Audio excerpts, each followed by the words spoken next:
Nerd watch is Longines. Longines watches have won 10 World's Fair grand prizes, 28 gold medals, and more honors for accuracy than any other timepiece. Longines, the world's most honored watch, is made and guaranteed by the Longines Whitnall Watch Company. It's time for the Longines Chronoscope, a television journal of the important issues of the hour, brought to you every Monday, Wednesday, and Friday. A presentation of the Longines Whitnall Watch Company, maker of Longines, the world's most honored watch, and Whitnall, distinguished companion to the world-honored Longines. Good evening. This is Frank Knight. May I introduce our co-editors for this edition of the Longines Chronoscope?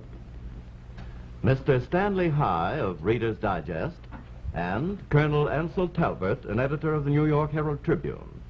Our distinguished guest for this evening is Mr. Henry Hazlitt, contributing editor of Newsweek and publisher of The Freeman. Mr. Hazlitt has just returned from an extensive tour of Europe, during which he interviewed the leaders of the various countries he visited. The opinions expressed are necessarily those of the speakers.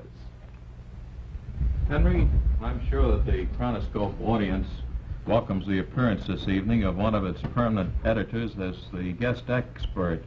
I wonder if you'd mind telling us where you've been and a few of the people you've seen. Well, I didn't range around too far. I spent about 10 days in London, and then I was about 2 weeks in France. In London, it's pretty hard to see people nowadays, the politicians, because they're all out electioneering. But I did see some of the conservative leaders like David Eccles. I saw a lot of the economists and fellows like Crowther, the editor of The Economist, and a lot of the academic people. In Paris, I saw Jean Monnet, the author of the Monet Plan, also the Schumann Plan, and I saw the premier, René Pleven, and I had a longish talk with General Eisenhower. We, Henry, are more and more interested, I think, in the outcome of the British election, since we're going to have one of our own before very long. And what did you find out in England about the prospects? How do things stand as of the present? Well, as you know, Stanley, it's sometimes not much, it's sometimes just as hard to tell what's going to happen when you're inside a country as it is when you're outside, as we discovered in 1948. To our sorrow. If you judge by the way people talk, you'd wonder where the labor votes are coming from. Now, that doesn't mean that I spoke to a lot of the obvious labor voters, but the kind of people who 4 years ago were on labor's side, a lot of them have swung over. A lot of them who don't believe much in the conservatives say, well, the main thing is to get rid of this crowd that's in now. The talk, it's quite fashionable today, and I think that's the important thing. It's quite fashionable to talk against the Labour government. That's the thing that struck me. What's the thing that they hold against the Labour government chiefly? Well, it's almost everything. They just have the feeling it can't do anything right. I think it stumbled into some bad luck lately, but they don't like the controls. They think it stumbles every 2 years into a new crisis and that it manufactures this crisis. They think that it can't stop inflating. They blame it for the inflation. And, of course, there was a great feeling of humiliation among the people there at the outcome of the Persian dispute when I was there. Henry, how do you think that a conservative victory would affect Britain's attitude on the Iranian problem, the Iranian oil problem? Well, it's got to a point now where it's hard to say what anybody could do. There would certainly be some stiffening of attitude there if it's possible to stiffen it, if it's possible to do anything. I think it would be more than bluster. I think they would, if there's any time left to do anything in, I think they would do. I think Ansel's question brings up a point that we're all interested in. What difference would a conservative victory mean anyway? Well, that's a little hard to say, especially what sort of difference it would make in the economic situation over there. Now, when you analyze the manifestos of the two parties, it comes down to this, that the only thing the conservatives really promise to denationalize is the steel industry. And they're even worried about how they're going to denationalize that. I was present at a talk at the Reform Club of about a half a dozen newspaper men, economists, industrialists, and so on. And they had this problem, how are you going to do this? How are you going to get it back? Unscramble the thing. And that problem is much more serious than all these other industries. So they don't even promise to denationalize coal. In fact, they insist they want to keep that nationalized. They don't mention denationalizing the railways. They don't mention denationalizing the Bank of England. They don't mention denationalizing the gas and electricity. They don't mention denationalizing the communications and so on. What about medicine? So medicine, they don't mention that at all. Apparently that is so popular in spite of all the criticisms that the conservatives are afraid to touch it. So it's a curious situation in which the conservatives are in effect saying, we'll administer this socialism better because we don't believe in it.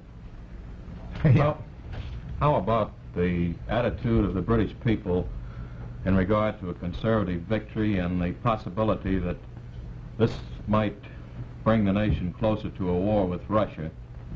Did you hear anything on that? Well, there are a lot of people on the conservative side who are very worried about the effect of the warmongering charge. They think that that is the biggest weapon that the Laborites have, the charge of warmongering, the charge of getting into a war.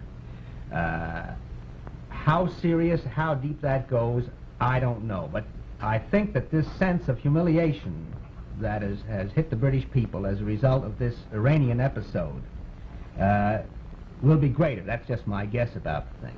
I've heard a lot of, I've been reading lately a lot of comments from people who ought to know better, British people who ought to know better, expressing a very anti-American feeling. And apparently in some circles in Great Britain there's a rising tide of anti-Americanism, which was apparent even before this election started. Is that going to be a factor in the campaign, and what's the reason they feel the way they apparently do about us?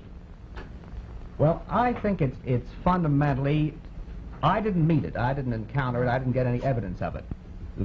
Some Americans who are there, who are living there steadily, assure me that it's so. I didn't encounter anything that they were nice to you. Yes, I didn't encounter anything of that sort. But, of course, in the political meetings, they're very afraid. The conservatives are afraid of the charge of being pro-American, of being a tail to the American kite. And that's the thing, I think, that is the feeling that England has been reduced as sort of a tail to the American kite. And that's why I think it's more, not so much hatred, but it's a sort of resentment and mixed with a little envy. That's sort of an accurate description, though, isn't it? Yes. The tail of the American kite. Yes, yes. How about rearmament? Do you think that the British are taking their rearmament efforts seriously? I think they're taking it pretty seriously. The people that I talk to are taking it pretty seriously, and the British are obviously taking their rearmament much more seriously than the French are taking theirs. I think there's a big difference in spirit between the British and French people.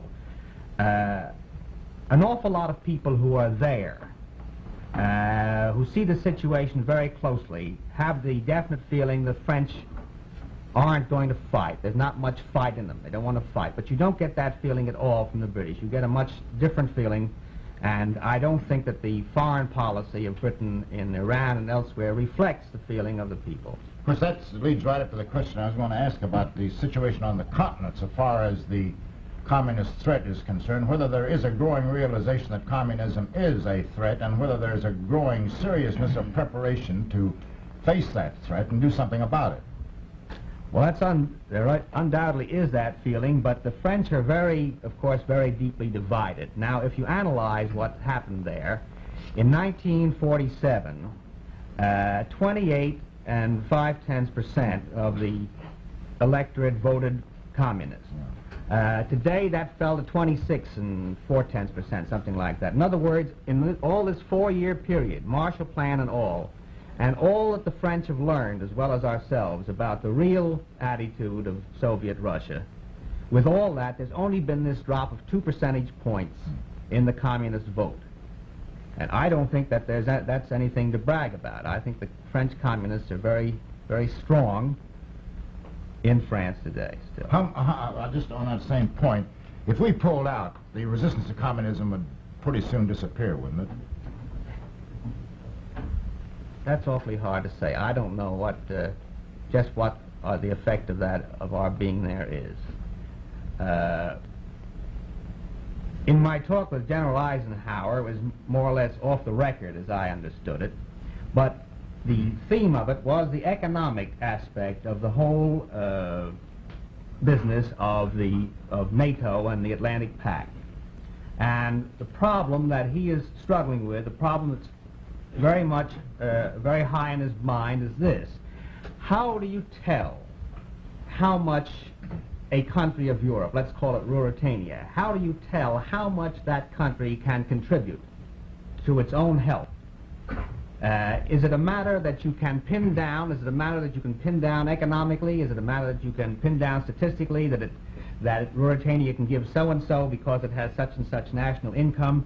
Or is it simply a matter of the spirit of the country and their willingness to do it? And I don't feel free to give his answers, but that's the problem that General Eisenhower is very much concerned with. And of course he has this problem daily and constantly coming up in every possible aspect with one country after another.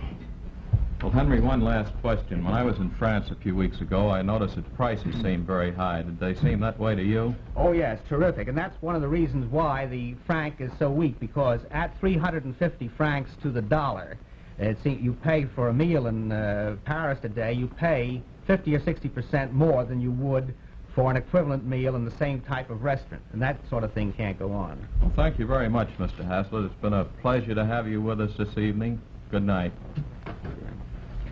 The editorial board for this edition of the Longines Chronoscope was Mr. Stanley High and Colonel Talbot.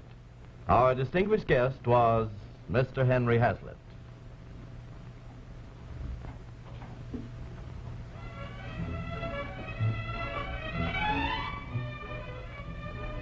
As you approach Paris from the west, you get your first glimpse of the famous Eiffel Tower, a monumental structure of iron 985 feet high, which was erected for the Great Paris Exposition of 1889. Among the exhibits at this exposition were fabulous displays of watches, products of the world's leading watchmakers, including, of course, Longines watches. During most of the past 100 years, as you know, the standard for excellence for products of every type from every land was determined by impartial juries of experts at World's Fairs and international expositions. At the Paris Exposition of 1889, Longines was honored with a grand prize, the highest of all awards. And most significant is the fact that Longines is the only watch in history to win 38 highest awards at such World's Fairs and international expositions, 10 grand prizes and 28 gold medals. It can truly be said that no other name on a watch means so much as Longines, the world's most honored watch, premier product of the Longines Whitnall Watch Company since 1866, maker of watches of the highest character.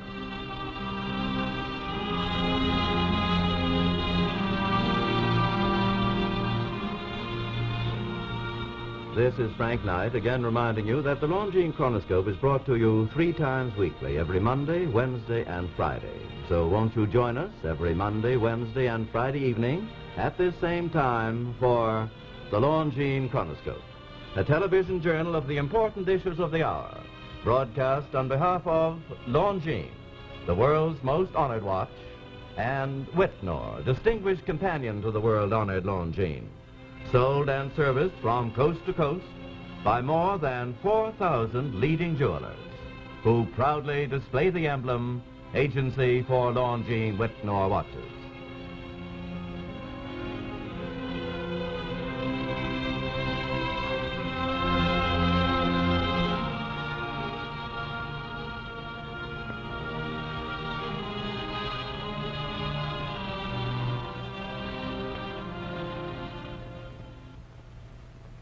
This is the CBS Television Network.